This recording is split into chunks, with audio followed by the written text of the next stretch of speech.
subscribe. Sampai kita yang didikte sama istri. Ya. Wa syarru khisali rijal man tu'addibul mar'ah. Laki-laki yang paling buruk adalah laki-laki yang diatur. Yang didikte oleh istrinya. Kita lanjutkan ya kajian kita tentang rumah tangga. Hadirin jamaah yang dimuliakan Allah, pada kesempatan sebelumnya kita telah membahas ta'liqut thalaq, atau bahasa Indonesianya apa?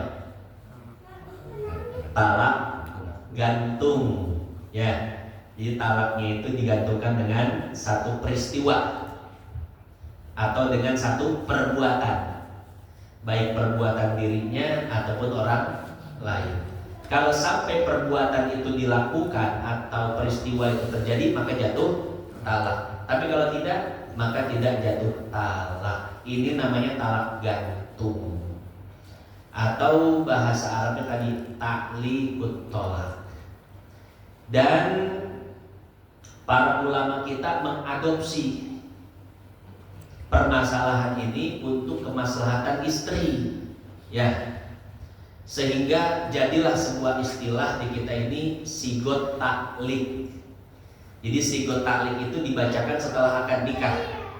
Akad nikah suami istri selesai, kemudian suami baca sigot taklik. Itu masih ada di buku nikah ya, di bagian belakang itu ada sigot taklik. Nanti dibacakan oleh suami, kalau saya menghilang tanpa informasi selama 3 bulan berturut-turut, atau tidak memberi nafkah selama 3 bulan berturut-turut, maka saya katakan jatuh talak kepada istri saya. Itu namanya sigot taklik, atau menggantungkan talak dengan sesuatu, ya. Dalam konteks ini menggantungkan talak dengan perbuatan dia. Kalau seandainya dia menghilang tanpa kabar selama 3 bulan berturut-turut, atau tidak memberi nafkah 3 bulan berturut-turut, maka otomatis jatuh talak. Nah, ini merupakan ide dari ulama-ulama kita demi menjaga kemaslahatan istri, ya. Karena ada beberapa kasus seorang istri ditinggal pergi oleh suaminya. Suaminya entah pergi kemana. Mungkin sudah belasan tahun, mungkin sudah puluhan tahun. Yang menderita siapa? Si istri. Mau nikah lagi, statusnya masih istri orang. Enggak nikah juga suaminya enggak ada. Jadi istri itu ya serba salah ketika itu, ya. Kalau laki sih enak, menghilang dari rumah setahun 2 tahun, di luar bisa lah kuotanya 3 giga lagi, ya. Masih ada kuota dia, ya. Iya, walaupun menghilang di mana-mana mungkin dia bisa nikah lagi, kebutuhan biologisnya terpenuhi. Lah si istri yang tinggal pergi, Pak. Nah, jadi untuk menjaga agar tidak menjadi mudorot buat si istri, maka para ulama kita luar biasa itu, ya, diajukan ke negara bahwa setelah akad nikah dibacakan sigot taklik, dan itu tertulis di buku nikahnya, ya. Cuma itu kudu dibaca. Kalau nggak dibaca, nggak kena juga dia itu, ya. Jadi penghulunya itu harus menuntun si laki-laki yang baru akad itu untuk membaca sigot taklik. Kalau bisa sambil direkam dan lain sebagainya, khawatir untuk jaga. Nah, itu namanya sigot taklik. Nah, kalau dikaitkan dengan pembahasan kita, ini namanya talak gantung. Ya. Nah, itu sudah kita bahas konsep-konsep dan teorinya, juga definisi penjelasannya pada kesempatan sebelumnya. Sekarang kita akan melanjutkan, masih terkait talak gantung. Saya bacakan ya kitabnya. Bismillahirrahmanirrahim. Adawatut ta'liqi hiya in bikasril hamzati wa idza wa mata wa mahma wa ayyu waqtin wa kullama wa man fa'alat minkunna kadza wa ma syabahaha. Titik. Jadi pada kesempatan kali ini Habib Muhammad menjelaskan kata-kata yang biasa digunakan untuk menggantung talak. Ya. Apa saja kata-kata yang biasa digunakan untuk menggantung talak? Beliau jelaskan. Ada wadut ta'liq, perangkat-perangkat talak gantung. Artinya ucapan-ucapan yang biasa digunakan untuk menggantung talak. Hiya, yaitu yang pertama in bikasril hamzati, bukan an, tapi in. In itu artinya jika ya. Contohnya gini, suami bilang ke istrinya, jika kamu keluar rumah maka kamu tertalak. Nah begitu ya. Istrinya suka kelayaban, suka keluar rumah nggak bilang-bilang, suaminya kesel. Ya, kemudian mengatakan jika kamu keluar rumah maka kamu tertalak. Kalau bahasa kitanya apa? Bahasa ucapan sehari-hari kita. Ancaman. Lamun. Lamun mana keluar rumah gesan di orang. Nah, iya. Kalau kamu keluar rumah ya. Jadi kan bisa pakai jika, kalau, lamun. Kalau bahasa Jawa apa? Apa bahasa Jawa ya?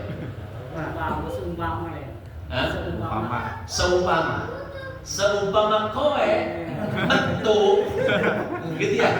Iya.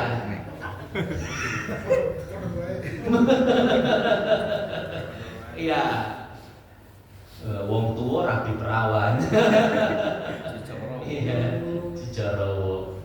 Iya, itu pertama ya. Jadi kata yang biasa digunakan untuk menggantung talak adalah lafaz atau diksi in, bahasa Arabnya. Bahasa kita ini jika.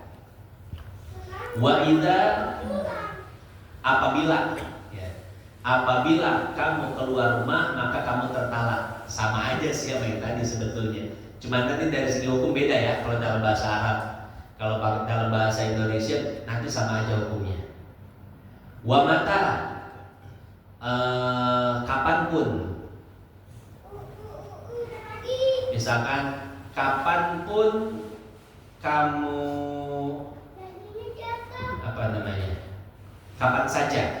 Ya, bisa kapanpun, kapan saja. Kapan saja kamu pulang ke rumah mertuamu, kamu tertalak. Ya, mau pagi, siang, sore, malam, kapanpun, kapan saja kamu melakukan itu, kamu tertalak. Itu jadi kata-kata yang biasa digunakan untuk menggantung talak. Wa mahma, bagaimanapun. Gimana caranya contohnya? Bagaimanapun hasilnya, ya, kamu tertalak. Mau jelek, mau bagus, tertalak. Wa ayyu waqtin, kapan saja. Ya. Gimana kalimatnya kalau kapan saja? Kapan saja kamu mencuri uang suami, kamu tertalak. Iya. Pokoknya kapan saja ya. Kapan saja gesek ATM ayah. Ganti pin atau ganti pin. Iya. Tapi pertanyaannya boleh nggak istri ngambil uang suami? Boleh. Iya. Ada riwayatnya. Bukhari kalau nggak salah ya. Jadi istrinya Abu Sufyan, Hindun, itu ngadu sama Sayyidah Aisyah. Inna Aba Sufyan la sa'lu. Sesungguhnya suamiku Abu Sufyan pelitnya luar biasa. Pelit bin Medit bin Bolponen bin Mergehese. Iya. Terus apakah aku boleh mengambil uangnya? Kata Sayyidah Aisyah, atau saya lupa atau langsung dari Rasul, khudzi qadra ma yakfiki. Silakan ambil, tapi sekedarnya. Sekedar untukmu, sekedar nafkah untukmu dan nafkah anak-anakmu gitu ya. Nah, jadi istri ngambil uang suami boleh kalau suaminya pelit, nggak ngasih nafkah, dan ngambilnya pun sekedarnya ya.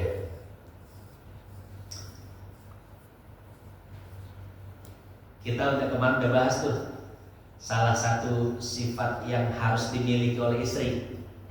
Ya, salah satu sifat yang harus dimiliki oleh istri adalah sifat apa?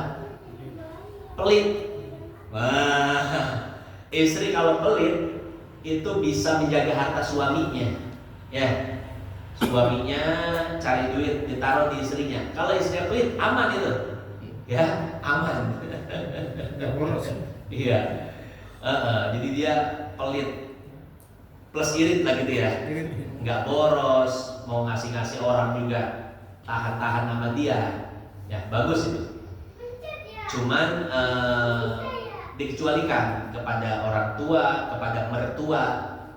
Nah, itu jangan sampai. Jadi kalau istri kita sekarang itu pelit, bagus, acungin jempol kita depan istri kita. Mantap gitu. Cuman kita kasih ultimatum ya, pelitnya jangan pukul rata ke semua orang. Ada beberapa orang yang kita nggak boleh pelit. Pengecualian orang tua kita, mertua kita, guru kita. Tuh, kan orang tua itu ada 3. Orang tua yang melahirkan kita, orang tua yang menyerahkan anaknya untuk kita, dan orang tua yang mendidik kita. Orang tua yang melahirkan kita, ya orang tua biologis kita, bapak kita, ibu kita, nasab kita itu. Orang tua yang memberikan anaknya untuk kita, mertua. Orang tua yang mendidik kita, guru. Nah ini, kecuali ini istri harus di briefing juga ini. Ya, briefing. Jangan sampai kita ar-rijal qawwamuna 'alan nisa tapi nggak dilaksanakan ayat itu. Ya. Karena begini kejadian, ada jamaah anak muda belum lama nikah, tiba-tiba bilang, "Ustaz, saya ngasih duit ke ibu saya sembunyi-sembunyi, nggak ketahuan istri. Boleh nggak, Ustaz?" Saya marah ditanya kayak gitu. Ngapain ngasih duit ke orang tua pakai sembunyi-sembunyi? Kalau pengen ngasih duit ke orang tua depan istri, bilang, "Hei istriku, saya pengen ngasih duit buat ibu saya, bapak saya, terserah kamu, suka nggak suka, rela nggak rela, saya akan memberikan ini pada orang tua saya. Kamu jangan sekali-kali mengganggu hubungan saya dan orang tua.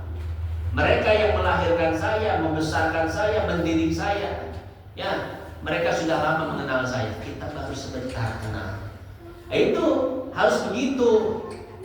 Jangan sampai kita ngasih ke orang tua aja ngumpet-ngumpet. Ya Allah, suami macam apa? Asik. Ya nggak ada power suami. Mending jadi istri aja pakai daster. Ya. Begitu. Jadi kita dengan istri itu pertama harus komunikasi, musyawarah, kita sayangi dia. Ya, cuman ada beberapa titik yang perlu kita arahkan, kita didik.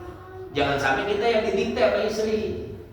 Ya, wa syarru khisali rijal man tu'addibul mar'ah. Laki-laki yang paling buruk adalah laki-laki yang diatur, yang didikte oleh istrinya. Semua keputusan rumah tangga harus lewat istri. Jangan.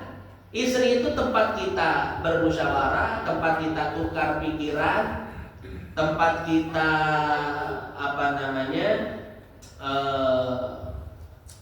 ya tadi ngobrol, tukar pikiran, bukan orang yang berhak memutuskan sesuatu dalam rumah tangga, bukan. Kita punya masalah nih, obrolin sama istri, bagusnya gimana, nanti istri ngasih masukan. Tetap kita yang mutusin. Kalau masukan istri itu bagus, kita ambil. Kalau enggak, pending dulu. Jangan semua diatur istri lah, saya bilang. Jadi seperti itu. Kemudian kalau istri sudah mulai ada tanda-tanda selek, atau nggak suka sama orang tua kita, langsung briefing, ultimatum. Hey, itu ibu saya loh. Kamu mencela saya, oke, rumah tangga kita akan baik-baik saja. Tapi kalau kamu sampai memusuhi ibu saya, bapak saya, orang tua saya, hati-hati ya. Saya tidak akan bersikap toleransi. Waduh, keren tuh laki yang begitu. Ya. Nah, jadi seperti itu ya. Jadi muliakan istri, bila perlu manja-manjain, ya, cintai, kasih sayang sepenuh hati. Cuman tadi jangan sampai kebablasan, semuanya diatur istri. Nah, jadi seperti itu. Gitu ya Pak Haji ya? Hah? Iya.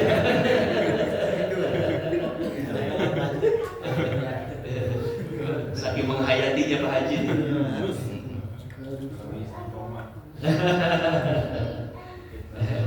Istiqomah. Ikatan suami takut istri. Istiqomah. Wakul lama, dan setiap kali. Waman fa'alat min kunna kada, atau misalkan barang siapa di antara kalian, ini istrinya banyak nih. Barang siapa di antara kalian yang keluar rumah, maka dia tertalak. Nah, jadi itu kata-kata yang biasa digunakan oleh seseorang untuk menggantung talaknya, ya. Titik sampai situ. Hadirin jamaah yang dimuliakan Allah, saya kira sampai situ dulu deh. Ya, karena pembahasan setelahnya ini cukup panjang.